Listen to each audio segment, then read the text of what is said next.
You are listening to the Bright Life Podcast, all about ways to stay inspired, chase your dreams, and find more gratitude in the highs and lows of the journey.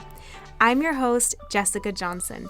I'm a business owner, a part-time digital nomad, a self-growth junkie, a believer in other big-hearted women, and am all about sharing tips, tricks, lessons learned, and encouragement so we can all live our biggest, brightest lives. You ready?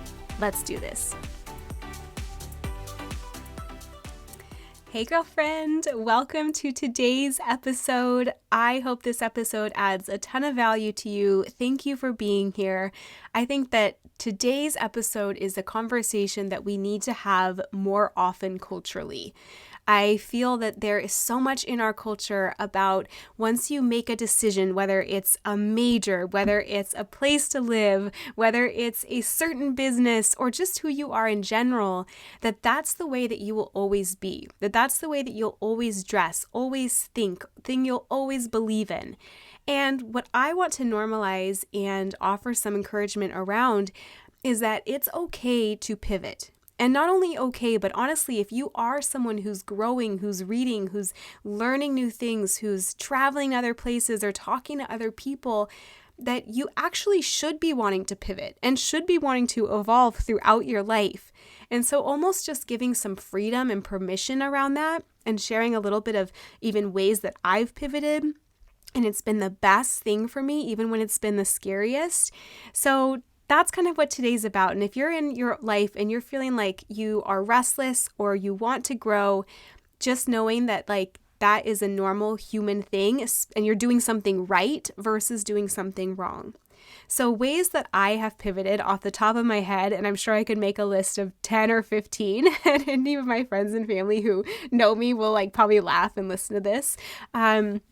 But for one, on a lighthearted one, I pivoted from having a huge wedding. We were planning to have a ton of people, making spreadsheets of all of our friends and family and business contacts. And at the end of it, we'd actually booked venues, and we realized that what really meant the most to us was not to have this huge wedding, not to have a ton of people and a ton of expense and everything put on this 1, 2 hour, 3 hour celebration, but instead to have both of our families in Mexico in one of our favorite places for a 4-day weekend where they could really get to know each other, where all of the siblings who are around the same age could hang out and become friends, where we could show everyone our favorite places and treat them to dinners and just have the most relaxing 4-day celebration versus just a smaller few hour party.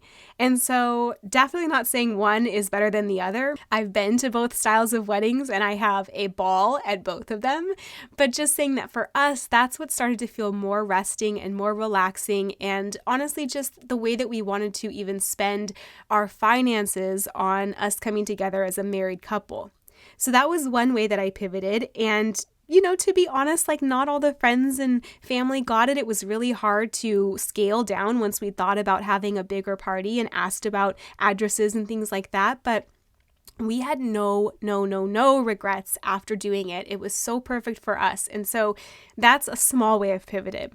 I've also pivoted in terms of moving. So if you listen to this for a while, you know that I grew up around the Seattle area. I went to college near Los Angeles.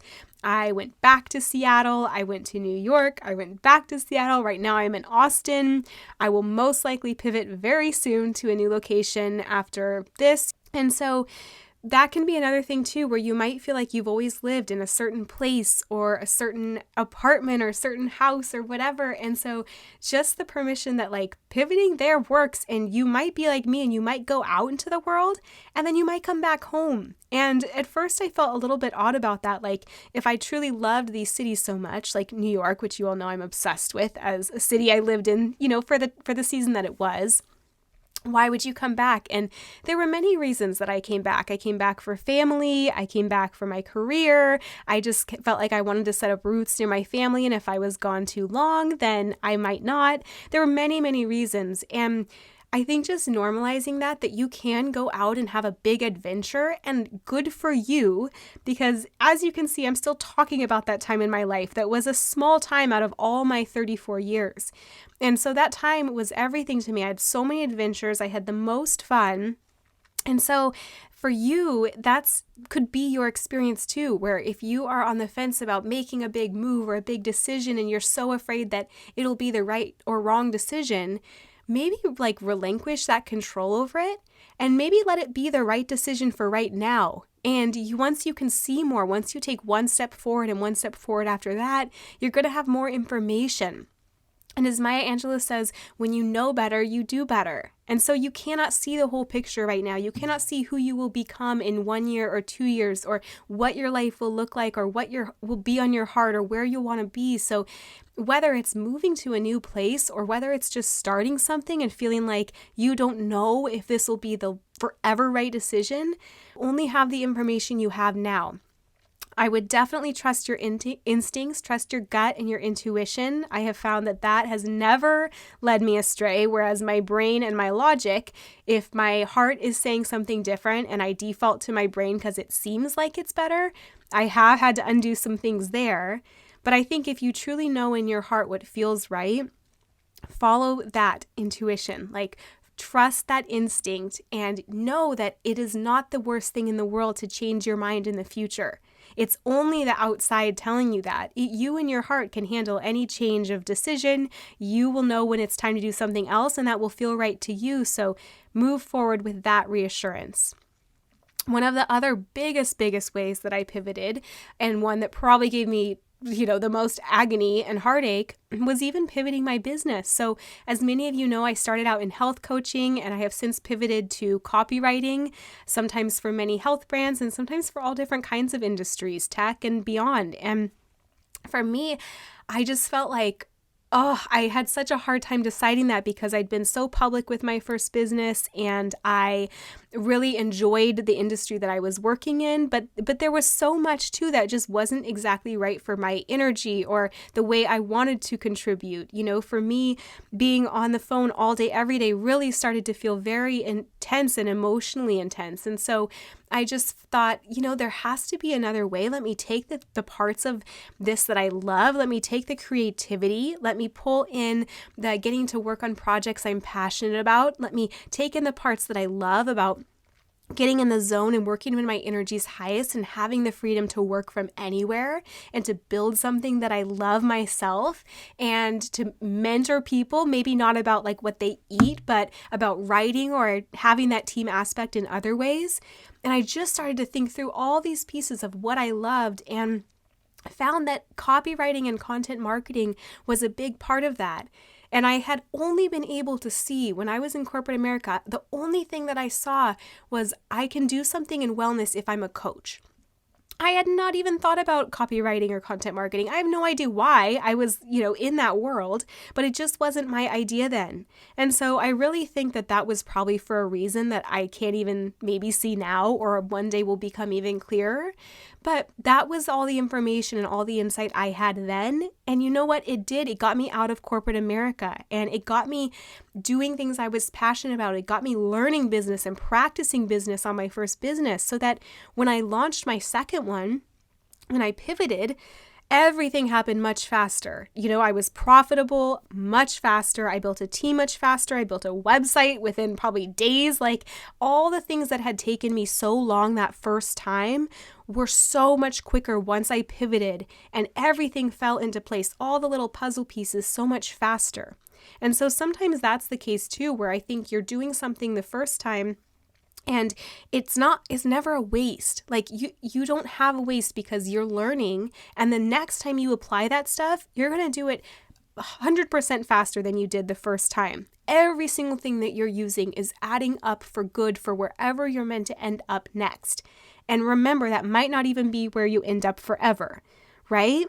And so I want to, of course, acknowledge that there's certain commitments that you make and that you hold really true. And it's not about being willy-nilly or reckless with the commitments that you make or people's emotions or anything like that. But for these things like jobs, for locations, for careers, like of course you are going to grow. Of course you are going to evolve. Of course you're going to have more information later on. And so you might want to make a different decision, or you might want to adapt what you're doing. And I just think, thank goodness, that none of us were required to stick to the first person we ever dated, or job we ever had at 16, or apartment we ever lived in, or major we ever studied. Can you imagine how silly and detrimental and unnecessary that would be? And so the fact that you apply this to your life now, right? It makes no sense. I think you have to give yourself the permission to choose what's right for you, and to continue to choose what's right for you throughout your life. When I was preparing for this episode, I was journaling on this, and so I want to just share what I had written and what I'll probably share on Facebook or social media, because I think it really just sums up how I feel about this and maybe gives you some encouragement as well. And it's this. So with my first business, I tried for years to nail down those elusive 10K months, and I thought that business was the only way it was possible. I struggled to pivot from my first business because I felt like I was giving up or failing. I had a lot of shame around it. But then with my second business, as I just kind of told you about, I hit 15K that first month and 20K the second month, and it scaled from there. Can you imagine if I had only let the abundance come through one door? Can you imagine if I had stayed stuck in my first idea instead of evolving to my next one? I don't know who needs to hear this today, but pivoting is not failing. Pivoting is honoring the call. Pivoting is choosing with more information. Pivoting is opening your hands. Pivoting is looking with fresh eyes. Pivoting might be the best damn thing you ever did. I know it has been for me. Another quote that I love and that I'll leave you with is from the Dalai Lama himself. And it says, "Remember that not getting what you want is sometimes a wonderful stroke of luck." I think that's so true for anywhere that you are feeling stuck, or you're feeling like things have to happen one way, or the first choice that you made has to be the thing that you stick with. I think just get creative, open your eyes, kind of loosen your hands, like I said, and your grip on things, and allow yourself to look with fresh eyes and to see what's working, and look at where things are working and see if there's a pattern there, and there might be a different way of doing things and still getting at the goal that you want. It's still having the outcome you desire, but maybe not putting all that pressure on that one way or the first way that you initially thought of. Even with writing, so many of us know that the first draft is never meant to be the final draft. The first draft is simply getting things out there and trying and getting messy and seeing what the essential pieces are.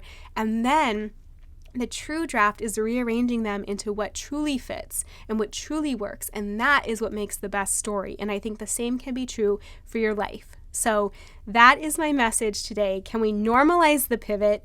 If this resonates, please share it. Please leave a review. Please leave a comment or send me a message. I would just love to know. And we can all start this conversation together around evolving, around pivoting, and around celebrating and cheering each other on as this natural process happens. Thank you so much for listening in. If you loved this episode, it would mean so much to me if you share it on Instagram stories and tag me so I can personally thank you for helping get the message out. I am so grateful to be on this journey with you. Until next time, talk to you soon.